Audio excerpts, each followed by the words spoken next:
Bienvenidos a este espacio en el que exploramos la mente al igual que un cosmonauta explora el universo. Esto es Mentenautas. Recuerden que pueden escucharnos en cualquiera de las plataformas de podcast buscándonos como Mentenautas Podcast. Nos pueden encontrar en Spotify, Google Podcast, Apple Podcast. Y si quieren también observar este ambiente que tenemos acá, nos pueden buscar en YouTube también como Mentenautas Podcast. Gracias por el apoyo recibido. Si quieren interactuar con nosotros o ver extractos de los episodios o contenido adicional, pueden seguirnos en Instagram como MentenautaP o buscarnos también como Mentenautas Podcast, apareceremos. Y asimismo nos pueden encontrar en TikTok, que subimos extractos de los episodios para mayor difusión. En esta ocasión tenemos de invitada a mi colombiana favorita. No es Caro Brito, no es Karol G. Una persona colorida, llena de energía, alegre. Nos conocemos como ¿de qué año? ¿2014? 2014, que fuimos a la Feria del Libro. Pero antes de eso yo creo que nos conocimos. No, sí, entramos. En una clase. ¿Cuándo tú entraste a la universidad? Yo entré 2013-2. Ajá, no nos conocimos en el primer semestre. No, pero nos conocimos fue... yo conocí a Jonathan a él en el segundo semestre. Ajá, 2014. Pero ustedes estaban dando informática. Ajá, 2014. Y ahí... ¿Eso fue en 2014? Sí, al principio. Ok. Sí. Eso es así. Sí, es verdad. Bueno. Te estaba dando desarrollo cognitivo, no se me olvida. Sí. Sin más preámbulo, aquí tenemos a la doctora Vanessa Carolina. Hola, un placer. Suárez, mi pueblo. Yo tengo una costumbre, hacer unos cuantos episodios por acá, con los invitados que tengo. Y es de preguntarles, como esto es Mentenautas y tratamos de explorar la mente humana y eso, Ajá. También vamos a explorar un poco la mente del invitado. Ok. ¿Qué te está pasando por la mente hoy o en estos días? ¿Qué tú estás pensando últimamente? ¿En estos días? Sí. Bueno, en estos días he visto muchos casos cercanos de dismorfias corporales, realmente. Entonces, eso es realmente lo que hemos estado hablando más en el grupo. Personas con trastornos alimenticios y cosas súper... ¿Y eso por qué? Mundo. Porque eso es lo que se ve en TikTok. O sea, mandamos TikTok y eso es lo que más estamos viendo. O sea, ustedes... Lo que más discutimos realmente. Tú vienes en TikTok y le das para arriba y te sale... Y me sale una persona así, súper extraña, con una dieta de 500 calorías, tomando agua 3 veces al día, litros de agua y 2 manzanas diarias. ¿Y eso es lo que ustedes hablan por el grupo? Sí. Eso es lo que más o menos se está hablando ahora mismo. Y preparándonos para el examen del año que viene. Perfecto. Más nada. Sería lo propio para quien vaya a participar ya en la competencia. Sí. En el examen de residencia. Si quieren. Y tú sabes que uno tiene como esa costumbre de que uno a veces también le anda una canción por la mente durante varios días. Ajá. Pero, ¿cuál es? O sea, dos canciones. Ok, siempre qué válido. 2 canciones. La primera canción con la que me estoy levantando es esta semana. O sea, que tú te levantas Sí, lo primero que pienso es en Empaquetate. Empaquetate. Empaquetate es la primera que pienso. Y después, Dame un Break de Raguayana. Dame un break de Dame un Raguayana. break. Tú estabas el otro día en... Sí, en el Corona Sunset. En el Corona Sunset que ellos fueron. Sí. Raguayana es una banda venezolana, Ajá. tipo, vamos a decir, alternativa, música alternativa, a veces un poco autóctona o folclórica. Suenan a veces a Juan Luis Guerra, suenan a veces a la banda de Puerto Rico. La banda de Puerto Rico, el grupo Cultura. Cultura Profética. Muy buenos, muy buenos. Y Empaquetate. Sí, si pensaban que yo iba a decir una canción así súper profunda, no, Empaquetate para mí es una canción. Pero yo ayer estaba escuchando Empaquetate. Final, o sea. Si tú me preguntas a mí hoy cuál es la canción que te está pasando por la mente, Voy de Yaise. Esa es una muy buena canción. Voy.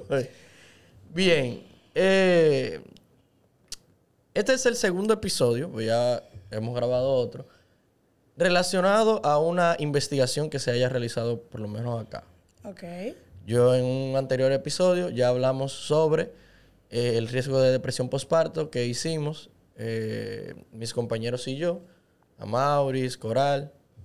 Incluso Maurice ya ha pasado por un episodio aquí, en el primer episodio, el síndrome de Peter Pan. Sí, El vean. que no lo ha escuchado o visto puede buscarnos en las plataformas que ya mencioné, como Mentenautas Podcast, y darse una revisadita. E hice yo la invitación de que todo el que quisiera traer su investigación aquí a este plató, pues lo podemos traer. Entonces este sería el segundo tema relacionado a una investigación tipo tesis. Y vamos a hablar del síndrome de burnout, ¿verdad? Sí. En primer lugar, ¿por qué ustedes eligieron, haciendo el shout out a tu compañero, a Marideni Jiménez, que también estuvo por acá, Sí. y Jason Sosa? ¿Por qué ustedes eligieron el tema? Ok, mira. No tiene una historia muy profunda ni nada dramática. Estábamos escogiendo un tema para la tesis y descubrimos que la ansiedad generalizada es muy grande. Es un tema muy amplio, muy amplio. Difícil de manejar. Como la depresión también. Exacto, difícil de uno tomar un test solamente para valorarla. Entonces, buscamos diagnósticos diferenciales y nos encontramos con un pequeño síndrome ahí, chiquito, poco investigado, pero que se da mucho en el ambiente en que nos desarrollamos, que es el médico, y fue el síndrome de burnout. Y dijimos, poco desarrollado, muchas investigaciones, aquí no se está estudiando eso, vamos a estudiar eso. Listo. Ok. Por eso. O sea, ustedes obtuvieron lo esperado de esta investigación. O sea, ustedes... Claro. No relacionado a los resultados, sino... Miércoles, yo quiero hacer esta investigación y quiero que con esta investigación obtengamos esto. No relacionado a los resultados, sino que quedaron satisfechos con el trabajo realizado. Sí, fue una muy buena tesis. Poco valorada, pero muy buena tesis. Ok. ¿Y qué es esto? ¿Qué es el síndrome de burnout? Antes de nosotros meternos a la investigación en sí.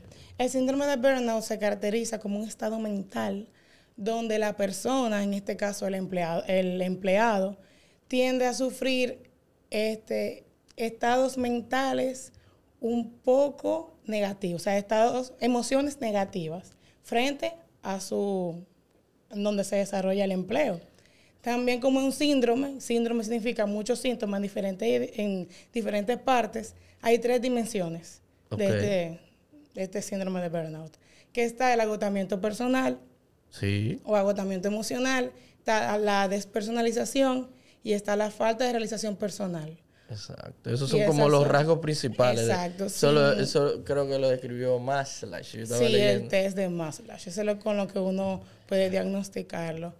Pero tienen que darse esos 3 juntos para diagnosticar un síndrome de burnout. Si no, no está. Okay. En español sería síndrome del quemado. Exacto, para trabajo que no del quemado. para que no me pongan el meme de María Poldo, que aquí solamente se habla español. Entonces, el quemado. O el síndrome de desgaste profesional también. Eso es demasiado. Bueno, a mí siempre me gusta dar como un pequeño relato histórico. Y creo que es necesario en este sentido, ya de que sabemos de qué se va a hablar, qué es y todo eso. Y vamos a empezar. En 1961, Graham Greene realiza un artículo relacionado a un desgaste profesional. Él como la primera vez que se describe un personaje, una persona o un caso de burnout. Y se llamaba A Burnout Case, un caso de burnout, ¿verdad? Entonces, luego en 1974, un psiquiatra de origen germano-estadounidense, Herbert J. Freudenberger, oye esa vaina, eso es alemán, Freudenberger, realizó el primer concepto de esta patología y él obtuvo sus observaciones, obtuvo sus deducciones mediante la observación en su trabajo que él realizaba en una clínica para toxicómanos en Nueva York.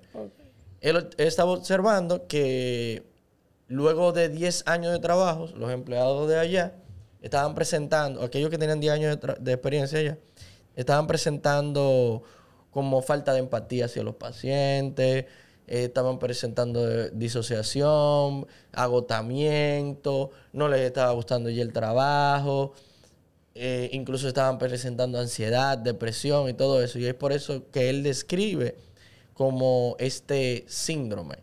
Pero no es hasta 1982 cuando Christina Maslach, la que estábamos mencionando, junto a el psicólogo Michael Later, se crearon una escala para medir el burnout, que según estuve revisando, esa fue la escala estandarizada que ustedes utilizaron para realizar su investigación. Y ellos entendían que este síndrome se daba o se había estudiado hasta ese entonces solamente en el ambiente de salud. O sea, en el área de la salud, en el ambiente profesional de la salud. Médicos, enfermeras. Pero en 1988, Pines y Aronsock establecen y plantean que no solo las personas que interactúan en un ambiente laboral de salud o interactuando con personas son los que van a presentar burnout. No. También las personas que realizan un trabajo que no tenga que interactuar con personas, ya no sea de manera directa o indirecta, también pueden presentar burnout. Entonces, es un fenómeno muy importante porque yo estaba viendo las estadísticas. En Holanda se hizo un estudio y se dice que cerca del 15% de los trabajadores o de quienes laboran presentan burnout. O sea, de cada 100 personas, 15 van a presentar eso. Y dependiendo del grado, que lo mencionaremos más adelante, pues esto puede ser una cosa muy seria. Igualmente es algo preocupante. Porque el caso de los porcientos y salud, 15 es demasiado. Y se dice también que dentro del área de la salud, el 40% de los galenos, o sea, de los médicos, presentan el síndrome de burnout. O sea, de cada 100, 40. O sea, las personas que tienen que ver con la salud del otro van a estar afectados por un síndrome de trabajador quemado o síndrome de burnout en un 40%. En Holanda. No, eso a manera general. General. Eso a manera general. No aquí. Sí. No aquí. No, aquí es más. ¿Eh? Aquí es más. Aquí probablemente más. Mucho más. Entonces, también se dice que los médicos presentan burnout incluso desde la escuela de medicina. Yo estoy totalmente de acuerdo. Y en eso se basa su estudio. Sí. Entonces, ¿cuáles serían los factores de riesgo más importantes para que exista un entorno o se dé el síndrome de burnout? Ok, mira. El síndrome de burnout va a tener dos componentes. El empleador o el jefe y el empleado o el que trabaja. Okay. ¿Cierto? O el que está debajo. Tú puedes tener un empleador o un jefe que te exija horas de labor extensa, que eso es lo que más se ve en medicina, exceso de trabajo, 10, 12, 15 horas de labor. También se va a tener un ambiente hostil, que eso se ve mucho en la carrera. Pero también tiene que ver con la personalidad del empleado. Sí. O de la persona que esté por debajo. Hay personas que se exigen mucho, que son muy competitivas. Hay personas que tienen tendencia a la depresión. Son personas que también son afectadas por el síndrome de burnout. Hay personas que, además de eso, son personas que fácilmente llegan a tener cualquier otro tipo de trastorno que está relacionado, que se estresan con facilidad, que no se adaptan a los cambios con facilidad. O se sobreesfuerzan. Se sobreesfuerzan, que ellos quieren siempre como dar lo mejor, aunque no puedan. Se da el caso en la misma medicina que tú ves un especialista o un residente que está estudiando, trabajando, y además de sus, vamos a decir, sus deberes, quieren ir más allá.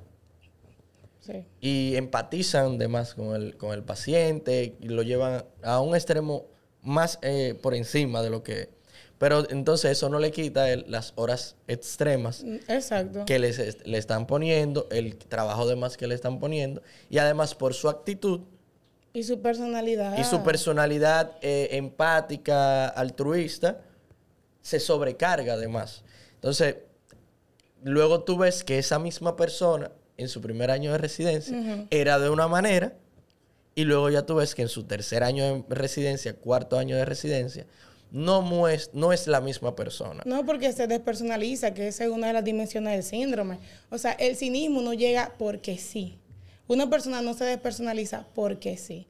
Tiene que pasar diferentes cosas, tiene que estar expuesto a diferentes estresores para que llegue a ese nivel. Es como la historia de un villano. Exacto.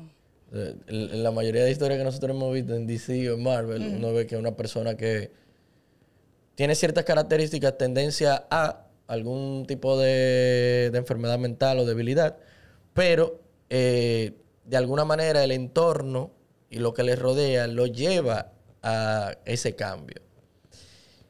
Cuando hablamos de despersonalización, la gente a lo mejor no entiende mucho qué es eso. Eso es que tú desconectas de la mente. Tú dices, esa persona está desconectada, Sí. no está aquí.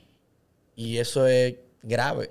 Sí, pero en este caso se va más a que tú pierdes la empatía con la otra, con en este caso tu paciente. Porque el síndrome de burnout se ve más en profesiones que están en contacto con personas. O sea, call centers, que no hemos hablado de eso, en los call centers. Los médicos, los enfermeros, los que hacen trabajo social. Por ejemplo, los que están en Conani que trabajan, ellos se ven mucho afectados de este síndrome. Son personas que, o sea, son, en este caso médicos, ¿cierto? Que ahí es donde más uno se desenvuelve. Son médicos que llegan y te miran la cara, ¿qué es lo que usted tiene? Fufu, te resuelve y te vas. Son personas que pierden esa empatía, simplemente porque están agotados, pero que también tiene que ver con la realización personal.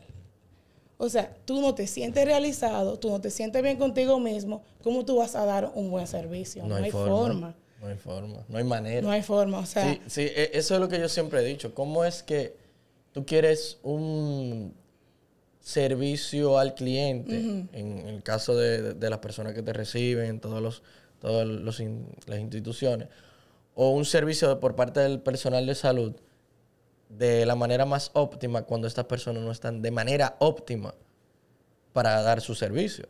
Que eso es lo que tiene que ver con la ergonomía. Exacto. La ergonomía, las comodidades que tiene que tener, o las comodidades mínimas que tiene que tener un empleado en su entorno para poder dar los servicios que tiene que dar. Y no sé, pero como te había dicho, en medicina Sí. se da desde la universidad. Sí, se da desde... Es que nosotros estamos expuestos a largas horas de estudio. Muchísimo. Tenemos varios factores estresores. Nosotros tenemos, además de largas horas de estudio, pocas horas de sueño, que es muy importante. Falla en el sistema. Exacto. Por lo menos en la universidad Exacto. pública. Sí, nosotros somos de la... Bueno, yo soy de la Universidad Autónoma de Santo Domingo, que es la universidad pública de Yo también. República Dominicana. Estamos expuestos a diferentes estresores que otras universidades no. Por ejemplo, para seleccionar es un estrés. Pero eso es un fallo administrativo. Eso no es un fallo del estudiante. Sin embargo, afecta. Tú Porque quieres estresa. comerte ese cajuil, chupate ese Exacto. cajuil. Eso a nivel de hospitales es lo mismo. Hay el empleador, el jefe, el director del hospital, tiene que ser el encargado de crear ambientes donde se puedan eliminar los estresores. Y a veces quizás tiene la intención esa persona de que todo funcione de la mejor manera en su gerencia, pero más para arriba hay problemas. O más para abajo. O más para abajo también. Tienen que estar todos en un mismo sentir para que funcione bien. Mira, una de las empresas que tiene una carga laboral alta y tiene pocos niveles de síndrome de burnout es Google. Explícame eso. O sea, ¿Tú has visto las oficinas de Google? sí, Okay. yo he visto que son muy liberales. ¿Has visto TikTok, verdad? De Google, de LinkedIn, de YouTube. Sí. Son oficinas que tienen áreas recreativas, tienen área de ejercicio, tienen área donde el empleador, oye, estoy harto, no puedo más, no me sale una idea más, va a hacer, crea, se expande y vuelve con ideas nuevas. Ok. Bien. Yo había visto algo parecido, creo que a los diseñadores, publicistas y todo eso. Creo que en Holanda, Ah, o en muchos de esos países, pero si mal no recuerdo, en Holanda, no les exigen horarios extendidos, como que a su paso, todo bien, todo relax. Y existen esos ambientes laborales. Incluso yo estaba conozco de primera mano de alguien que trabaja en un call center. Que hay un call center, no voy a dar payola. El que quiera... ¿El que es con H? No. Ah, ok. No voy a dar payola. El que quiera dar payola, que contacte, que ahí está el correo en Instagram. Pero yo vi que tenía un muy buen ambiente laboral. O sea, tienen incluso... La cafetería parece como un colmadito. Ok. Y juegan dominó, todo eso. Ellos tienen su cine. Okay. Ellos pueden... O sea, obviamente fuera del horario de trabajo, tú puedes ir a tu cine, tienen su gimnasio. Incluso los viernes son como tipo social y brindan hasta alcohol. Ok. Eso es... Óyeme, pila de chévere. Tú estás creando un ambiente laboral súper cool. Y hay una también que tiene un gaming room. Tiene un espacio gaming para que tú en tu hora libre o después puedas cherchar ahí con tu compañero y todo eso. Entonces, ¿cuáles son? ¿Cómo yo sé? ¿O cómo yo podría entender que yo tengo burnout? O sea, ¿qué síntomas? Ok, el burnout se puede. Hay que tener cuidado con autodiagnosticarse, ¿cierto? Sí. Ya yo te dije que hay 3 dimensiones: agotamiento emocional, despersonalización y falta de realización personal o falta de autorrealización, eso. Pero tú también lo puedes confundir con una depresión, con estrés, con fatiga. Con fatiga crónica. Puedes diferenciarlo con muchas formas. Tristeza, simplemente triste. Entonces, ¿cómo tú te lo puedes diagnosticar? Uno se da la principal dimensión donde tú te dices, wow, ya estoy quemado, tengo el síndrome, es la despersonalización. Cuando tú te das cuenta de que tú tratas a los pacientes, en este caso, como si no te importara nada. Cuando tú dices, un muerto más es una habitación libre para subir un ingreso, en ese momento, cuando ya a ti no te importa lo posible. No hay empatía. Cuando ya te carece de empatía. Cuando tú mismo dices, este no soy yo, ¿qué me está pasando? Además de eso se le añade el agotamiento. Las personas que padecen el síndrome sienten que le están jalando la vida, que el trabajo literal le está chupando su esencia en ese momento. Y cuando tú no te sientes realizado en lo que estás haciendo y piensas que tu labor no tiene significado, cuando esas 3 cosas se unen, ahí tú es una alarma. Y hay síntomas también somáticos que se expresan en el cuerpo. O sea, los gastrointestinales, por ejemplo. Dolores que tú dices, ¿de dónde salen? Puede ser que tú vayas mucho al baño o que no vayas. Puede darse el caso. Síntomas cardíacos como palpitaciones. Tú vas a sentir palpitaciones, la frecuencia cardíaca te va a subir muchísimo. Insomnio. Sí, ese es el más común porque estás agotado pero no puedes dormir. Otro también es que no te dé hambre o que te dé mucha hambre. Te aísles, te digan, hey, mira, vamos a hacer tal cosa. No, estoy cansado. Estoy cansado, que esto, que aquello. Que te están hablando o tú estás en un sitio pero tú estás fuera de ti. Eso es la despersonalización. Que tú estás aquí y te dicen, hey, pero tú estás apagado, ¿qué te pasa? Yo, no, está todo normal, pero mentira. Exacto. O sea, uno mismo se da cuenta. Si tú te conoces, tú te das cuenta. Tus amigos te lo van a decir, hey, ¿qué te pasa? O sea, ahora mismo que están en residencia, yo creo que ya están en el 3er mes. Ahora se tienen que estar desencadenando todo diferente tipo de... Entraron en julio. Sí. Agosto, septiembre, 2 meses. Tienen que estar ahora mismo desarrollándose diferentes tipos de emociones dentro de ellos. Y lo mejor es que se den cuenta a tiempo, pero igual. Hubo uno que ya me contactó y me dijo, hey, tú tienes que hacer lo posible. Ya yo tenía más o menos una idea. Me dijo, haz lo posible. ¿El qué? Lleva un residente, hablemos del estado de la salud mental de un residente, de cómo se prepara para el examen, cómo se prepara para su primer año de residencia, su vivencia y cosas. Y yo pude interpretar, yo dije, concho, no la está pasando bien, o ha notado que le ha dado duro, o que ha sido difícil de llevar. No es fácil. No es fácil para nada. No es fácil. Y entonces, no tan solo que es tu primer año, tienes más responsabilidades, tienes vida de paciente en tus manos, y añádele eso, los diferentes desórdenes administrativos que existen. que tú quieres dar lo mejor, por ejemplo, en cirugía, tú quieres dar esa sutura, tú estás viendo el paciente que la necesita y anda corriendo medio hospital por par de guantes. O que no hay anestesia, o que no hay hilo. Exacto. Entonces tú tienes eso ahí, ¿qué haces? ¿Qué hago? O sea, ¿cómo te vas a sentir tú como médico, tú pudiendo hacer algo por alguien y no lo puedes hacer porque simplemente el ambiente no te lo permite? O sea, obligatoriamente te vas a sentir mal, no hay forma, no hay forma. Y entonces llega un punto que eso se repite, que luego te vale. Exacto, dices, no, ya, que se muera. No, eso es normal aquí. Eso es normal. Nada, ay, Dios mío. Eso es normal. Entonces se normaliza lo que no debería de ser. Porque te despersonalizas. Exacto. Hay claro resaltar que no es que todo el que tenga burnout va a experimentarlo de la misma manera. No lo va a experimentar de la misma forma, pero sí son importantes los factores que había mencionado Vanessa. Siempre hay niveles, siempre hay grado 1, grado 2, que leve, que moderado, que grave, que extremo. Ya cuando es extremo es que el tigre está depresivo, está a nivel psiquiátrico. No pero se anda. Lo que siempre recomendamos es, usted dice, aquí no está funcionando algo bien. Hable con una persona, hable con su psicólogo de confianza, psicoterapia. No se automedique. No se automedique. Actualmente no existe ningún tratamiento farmacológico que usted pueda decir que le va a ayudar con el síndrome de burnout.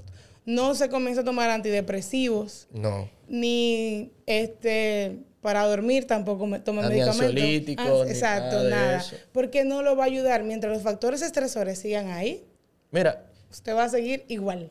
Midiendo o manteniendo la discreción. Yo he tenido casos en los que, por ejemplo, en estos días yo tenía unos medicamentos que me llegaron, unos ansiolíticos. Okay. Una persona que falleció, me los donaron, mira, y yo, concho, yo lo tenía en la UNAP en ese entonces. Y yo no dije, no lo voy a dejar ya. Porque a veces tú sabes que en la UNAP se pierde la cosa. Sí. Y dije, no quiero que pase una desgracia con este medicamento. Y yo dije, déjame empezar a preguntar, a los compañeros y a algunos que están en residencia, mira, tengo este medicamento. Parecía yo el personaje de los videojuegos con abriendo el chaleco. Mira, tengo este medicamento. ¿Tú conoces a algún paciente que lo esté utilizando? No, ¿qué es eso? Digo yo, no, mira, un ansiolítico, esto, aquello. Sirve para dormir también. Pero dame eso. Digo yo, ¿cómo que te dé eso, compadre? ¿Cómo así? No. Busca un paciente que esté utilizando ese mismo medicamento para darse. ¿Cómo tú te vas a poner a beber eso? Si tú te estás atravesando una situación en la que se te está haciendo difícil el dormir, el conciliar el sueño, tiene insomnio, no está tranquilo, esto, aquello. Háblalo. Acude a un profesional o al amigo que a lo mejor tú lo que necesitas es que te escuchen. Suelta alguna cosa, pero no te automediques, como tú dices. Sí, porque es que y estoy dando el ejemplo que es un personal de salud que lo está diciendo. Estás disfrazando el cuadro, porque es que el síndrome de burnout, tú preguntaste cuáles son los factores. La mayoría son ambientales. Ok, hay un porcentaje que es propio de la persona, que es intrínseco de ella, pero son ambientales. Son ambientales, son cosas que están en el entorno. Exacto, son cosas que te afectan del entorno. Que es obvio porque el ser humano es empático de naturaleza. El dolor de ajeno te duele. El médico diariamente, todos los días, su pan de cada día es el dolor de algo. Algo me duele, algo me grita, los pacientes que le duelen. Entonces, ese dolor te va cargando. Si tú no lo drenas, se va a quedar dentro. Y mira, existe la empatía por especies. O sea, tú tienes más empatía por el ser humano que por otra especie. Y nosotros hasta empatía por las demás especies. Hay personas que empatizan más por perros o gatos. No estoy quitando eso. Yo amo los animales. Pero que su propia especie. Sí, le celebran cumpleaños. Y ellos mismos no se lo celebran. Y ellos mismos no se lo celebran. Eso yo he visto. Efectivamente. Y quedan bonitos con gorritos esos perritos. Entonces ya sabemos que el tratamiento es, te acude al profesional psicoterapia de confianza. Acuda. Háblelo. y él entenderá qué hay que hacer. Ya si es un caso extremo, en el que hay una depresión, que haya que... Porque puede pasar, o sea, tú puedes caer en una depresión mayor por un síndrome de burnout. Exacto. Tú puedes caer en una ansiedad generalizada por un síndrome de burnout. Síndrome de burnout. Pueden darse juntas, pueden darse separadas, pero se dan.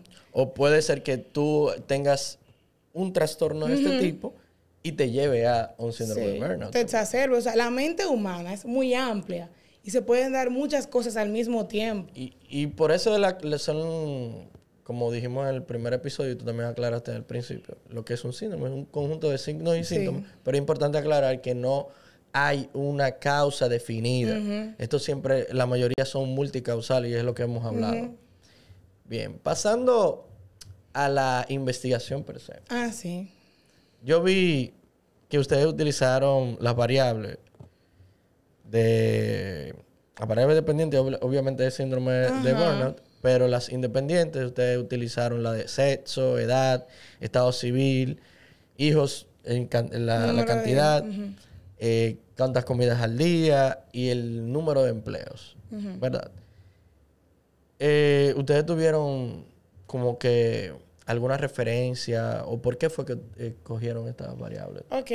Cuando tú realizas una investigación, tú debes tener buenos antecedentes.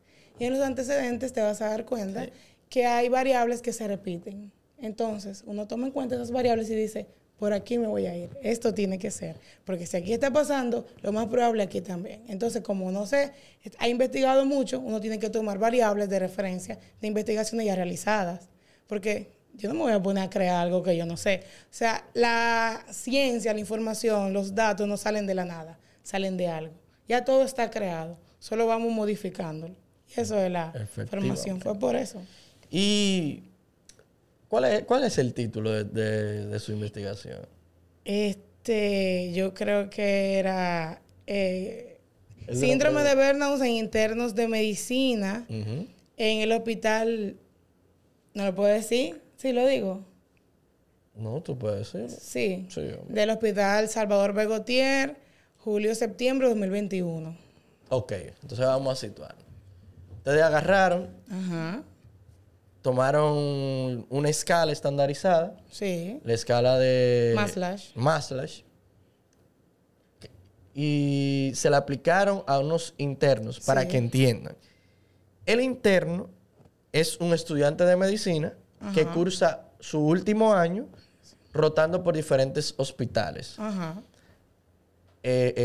Rotan por el área de medicina interna, psiquiatría, cirugía, el ciclo social, ginecología y pediatría. Sí. Esos 6. Entonces ustedes se lo aplicaron a los de medicina. Medicina interna. Medicina interna. Ese creo que es el más largo o el segundo más largo. El que tiene 10 semanas, sí, el más largo. Es el más largo. El más largo. Es el más largo en El Salvador Begotier, ¿verdad? Uno de los hospitales que tiene una mayor rama de especialidades aquí. Sí, y muchos pacientes. Muchos. Y muchos pacientes también. Y eso fue en el año 2021, la investigación. ¿En qué meses? Julio-septiembre. Julio-septiembre, o sea que... No, fueron más... O sea, yo digo más o menos en qué periodo. ¿El primer semestre, segundo semestre? No, fue en segundo semestre. Segundo semestre. Total. O sea, veníamos en transición de pandemia. Sí, fue post-COVID. Se pudo confundir con un estrés postraumático también. Pero sí fue post-COVID. Ajá, o sea que todavía la vida intrahospitalaria era un poquito más caótica que ahora incluso. Sí, porque había muchas precauciones todavía, mucho miedo todavía. Aunque en algunos hospitales incluso no le permitían amanecer a los internos, que dicho sea de paso, en muchos hospitales, en muchos ciclos, los internos amanecían. Sí, yo tengo entendido que para esa época la investigación no estaban amaneciendo, pero salían en horarios muy tarde. Muy tarde. O sea, salían muy tarde. Y existía un toque de queda. Sí, aquí en la capital ese toque de queda fue hasta las 5 de la tarde, un tiempo. Vaya. Entonces, ustedes aplicaron a estos estudiantes. ¿Cuántos estudiantes fueron? 51. 51 estudiantes. 51. Ok. 50 y pico estudiantes. Los resultados fueron los esperados. Ustedes o sea, tú misma dijiste, los antecedentes fueron tales. Ajá. Ustedes lo que obtuvieron, todavía sin decirlo, fueron lo esperado. Sí, o sea, sabíamos que íbamos a encontrar el síndrome del quemado, pero también hay que aclarar que es una enfermedad crónica, que tiene que durarse durante mucho tiempo. Uh-huh. La persona tiene que estar en contacto con el paciente o el cliente durante mucho tiempo para desarrollar el síndrome. Entonces, sabíamos que lo íbamos a encontrar en una población exacta, pero no sabíamos si esa población exacta iba a ser como la mayoría de la población. Ok, sí. Tiene sentido. O sea, hay una población que fue un 100%, que si hacen esto y unen esto con esto, van a tener síndrome. Todavía no digo qué es porque no vamos por ahí, pero hay dos factores que si se unen, desarrolla el síndrome, sí o sí. Ok, entonces, vamos a los resultados, que es lo que la gente quiere saber. ¿Cuáles fueron los resultados arrojados con relación a estos 54 estudiantes que se estudiaron? Encontramos que el sexo más afectado fue el femenino. Okay. Las mujeres fueron las más afectadas por el síndrome del quemado. Vale. En los internos de medicina de ese tiempo. Uh-huh. También se encontró que los solteros desarrollaban más el síndrome del quemado, sí. Siendo estar casado un factor protector. No me pregunten por qué, pero sin embargo en los casados la despersonalización era baja, pero el agotamiento emocional era elevado. Ok. Tú me estás diciendo que el soltero tenía más posibilidades de tener síndrome de burnout. Desarrollar un síndrome de burnout. Que el que tenía una pareja. Exacto, que los casados. Sin embargo, cuando tú abres los... O sea... Estamos desmitificando aquí. Cuando tú extiendes el síndrome, que lo divides por cada una de sus esferas, el agotamiento emocional era más alto en los casados que en los solteros. Ok, entiendo. Okay. Y los solteros se despersonalizaban menos que los casados se despersonalizaban menos que los solteros. Eso puede llegar a tener sentido. O sea, tú de tu trabajo llegas a la casa y tienes una persona con la que tú todavía vas a hablar, puedes desahogarte. Sí.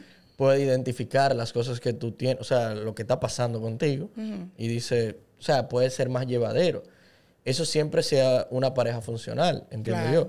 Porque puede darse el caso de que tú en tu trabajo tienes este tipo de problemas, llegas a tu casa y tienes otro tipo de problemas. En vez de encontrar soluciones allí, lo que encuentras son más problemas y entonces se agrava. Sí, ahí te agotan, que es lo normal. Mira qué interesante. En el caso de femenino, en femenino fue mayor porque las mujeres pasan siempre por una etapa hormonal. Entonces, eso afecta y fue en interno de medicina. O sea, son personas que tenían una edad de 21 a 35 años. Son adultos jóvenes todavía. Entonces, esa mujer, ese ciclo así, también.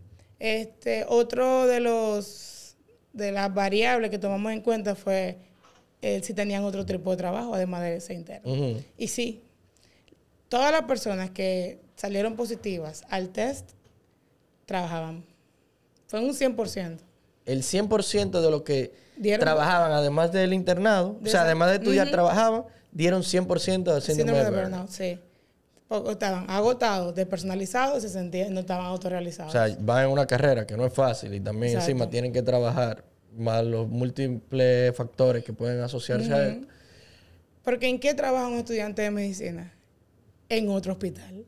O son auxiliares quirúrgicos, o son enfermeros, o algunos, muy pocos se van a call center, que también es otro ambiente estresor. Entonces, todo junto, síndrome. Ok. Y con relación a la cantidad de hijos.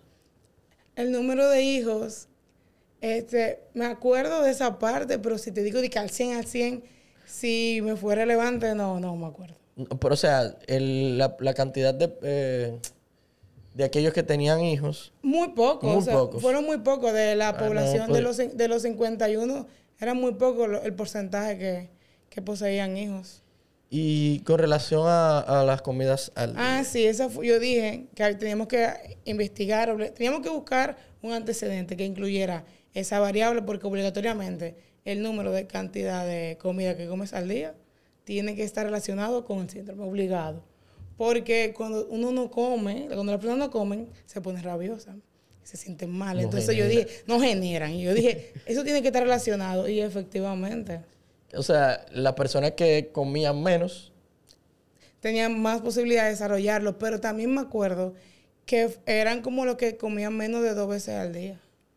sí, porque también existe el caso de que si estás muy estresado, muy ansioso, muy ocupado, vuelas las comidas. Sí, pero fueron los que comieron menos de 2 veces al día, que tenían, de los que dieron positivo al síndrome, que tenían la mayor facilidad, o sea, que desarrollaron el síndrome. Bueno, entonces, al resultado general de los 54, ustedes tuvieron un 13%, fue más o Sí, menos. fue un 13. Un 13%. O sea, en una población muy específica, una muestra a comparación considerablemente poca, Sí. 54 personas solamente, que ¿cuánto tenía ese internado a lo mejor? El total de la población. No, bueno, el total de la población, ¿cuánto era? O sea, Sí. pues nosotros hicimos Eran como fue una 400 muestra que tomamos. Como 400 y pico. Sí, eran bastante. Como 400. Porque Ustedes estaban lo de la UAS y estaban las otras universidades también. Pero, yo estoy mencionando solamente los de la UAS. sí, esa fue la investigación. Pero ahí, por ejemplo, en el hospital Gautier, todo el mundo anda mezclado. Ya uno no Sí. sabe quién es quién. Entonces, tomamos fue lo de la UAS y eran como 200 y pico. Y el tiempo que tenían ya, ustedes entraron en septiembre Ajá. de 2020. No. Sí. Sí. Sí, porque ustedes entraron, recuerden ustedes, es otra vaina. Es que Ustedes fueron para- el ciclo que entró en marzo de 2020. Ajá. Pero ustedes nada más duraron 2 semanas. Sí, nos suspendieron el 20 y algo. Sí, el día que empezó, como quien dice, la pandemia. Sí. Y entonces ustedes volvieron a reintegrarse porque ustedes estaban tomando clases virtuales Ajá. como internos. Sí, como internos. Pero eso no le valía como el internado per se. No. Simplemente era para no dejarlos Ujú. sin hacer nada. Y ustedes volvieron a reintegrarse en septiembre, Sí. más o menos. Que era cuando a mí me tenía que haber tocado Ajá. entrar. Entonces yo entré en marzo, que fue el próximo grupo. Pero ustedes salieron... En septiembre. No, ustedes salieron en Sí. septiembre. Salieron en septiembre, Sí. más o menos. O sea, ustedes tuvieron el internado más largo que se haya existido. Sí. Bueno, es Porque que- técnicamente ustedes entraron en marzo. Y un internado duró un año y ustedes salieron mucho después de marzo de 2021. Ujú. No, claro. Ok. ¿Fue a principios de septiembre o fue a finales de agosto? Fue más o menos pero- en esa fecha. Más o menos en esa fecha, sí. Más o menos sí. Y al final, con su investigación, ustedes llegaron a unas conclusiones, las conclusiones que ya tú acabas de expresar. ¿Y cuáles fueron sus recomendaciones? Bueno, hicimos diferentes recomendaciones. Recomendaciones para los estudiantes, recomendaciones para los hospitales, en fin. Pero en general, para los estudiantes recomendamos ejercicio de mindfulness, de relajación, que vayan a su psicoterapia, que hagan ejercicio, que traten de comer, que mejoren su calidad de vida, sobre todo ejercicio de relajación, de respiración, eso fue. Y a las entidades administrativas que mejoren los ambientes hospitalarios. Sí, las horas y todo eso. Exacto, relación que al son interno. muchas. O sea, tú estás preparando a una persona que todavía es estudiante Exacto. y ya está teniendo problemas mentales por el ambiente laboral en el que está viviendo. Sí, o y sea- ni siquiera está comenzando a trabajar, no está recibiendo Exacto, paga, y ni no siquiera. amanecían. Entonces, yo me imagino que si actualmente se hace la misma investigación, va a robar datos más altos. Ahora Total. amanecen Ahora y amanecen. incluso tienen que, por los tantos estudiantes que hay, tienen que irse a otras provincias a vivir. Sí, Y todavía eso no es la pasantía. Ya tú sabes. y no te pagan. Y no te pagan. Con relación a lo de los estudiantes, también es bueno resaltar que por lo menos en la UAS, y entiendo que en las universidades privadas también, existen espacios donde se ofrecen a los estudiantes la ayuda psicológica. En la UAS existe, por ejemplo, el Instituto de la Sexualidad Humana. Sí, en orientación, Y en tengo orientación, entendido. en el edificio RL. En RL, vi un TikTok Robert- de eso. Exacto, en RL. Allí te dan los servicios de psicología de manera gratuita para los estudiantes.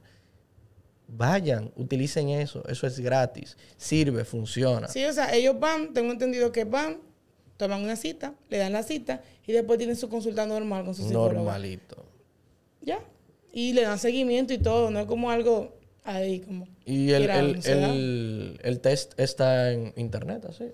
Sí, pero es mejor que te lo dé Un profesional. Un profesional, un psicólogo. Tú identifiques los factores que se han mencionado aquí Exacto. y diga, oye, yo no me siento bien, y vas a un profesional de confianza. Exacto.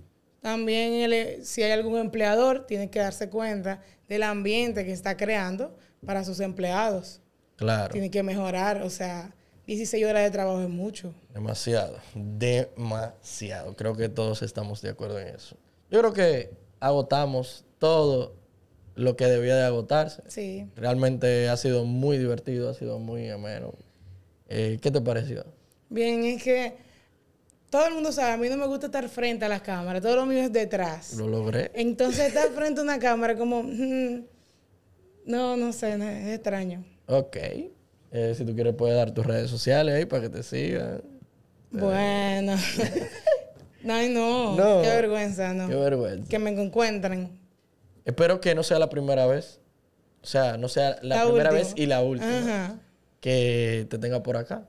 Ya tú sabes, tienes el espacio totalmente abierto. Estás invitada a colaborar con lo que tú quieras con relación a este espacio. Este espacio, siempre lo digo, no solamente mío, es de todos, es para todos. Y creo que agotamos todas las metas que se deben de agotar con este tema. Recuerden, como siempre, ir al profesional de confianza. Sí. Prevención y promoción de este tipo de temas, porque eso va a generar un mejor espacio de salud mental para todos. Señores, esto fue Mentenautas. Bye.